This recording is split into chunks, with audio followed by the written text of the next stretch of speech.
1 ঘন্টা কথা না বলে থাকতে পারা মানুষটা আজ দিনের পর দিন কথা না বলে থাকে। পৃথিবীর নিয়মগুলো বড়ই অদ্ভুত।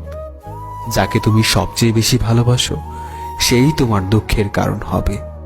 প্রিয় মানুষগুলো শুধু রাগটাই দেখে, রাগের মধ্যে লুকিয়ে থাকা ভালোবাসাটা দেখে না। মিথ্যে প্রতিশ্রুতির চেয়ে কাউকে সরাসরি ফিরিয়ে দেওয়াটাই ভালো। এক বিন্দু অশ্রু যখন চোখ দিয়ে পড়ে, সেই অশ্রুর ফোঁটা শুধু তোমার কথা বলে। মনের ভাষা বোঝো না তুমি, মুখে বলি তাই। শত আঘাতের পরেও তোমায় ভালোবেসে যায়। যে মানুষটা অল্পতেই খুশি হয়, সেই মানুষটা অল্প আঘাতেই অনেক বেশি কষ্ট পায়। কিছু কথা বলা বাকি ছিল, আর হয়তো কোনোদিন বলা হবে না। ভালোবাসলেই কি তাকে পেতে হবে? থাকুক না সে দূরে তার মতো করে। কেউ না চেয়ে পেয়ে যায় বারবার, আর কেউ হাজার চেয়েও পায় না।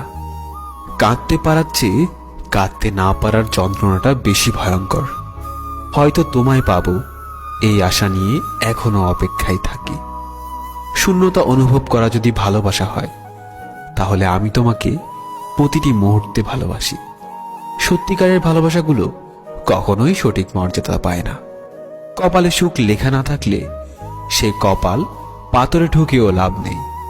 এতে কপাল যথেষ্টই ফলে, কিন্তু ভাগ্য একটুও ফলে না। অনেকক্ষণ রাগ করে বসে থাকার পর মনে পড়ল, আমার তো রাগ ভাঙানোর মতো কেউ নেই। দুনিয়াতে সবাই তোমাকে কষ্ট দেবে।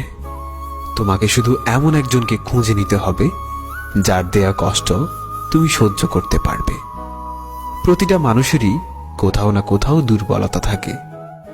আমার দুর্বলতা হচ্ছে তুমি।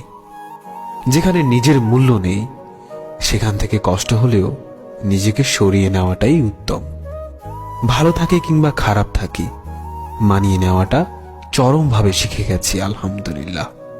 আমি ছিঁড়ে ফেলেছি ডায়েরির পাতা, যেখানে লেখা ছিল হাজারো স্বপ্নের কথা। শুধু ছিঁড়তে পারিনি আমার মনের পাতা, যেখানে জমা আছে অনেক ব্যথা। আমি সবসময় নিজেকে সুখী ভাবি, কারণ আমি কখনো কারো কাছে কিছু প্রত্যাশা করি না। কারো কাছে কিছু প্রত্যাশা করাটা সবসময়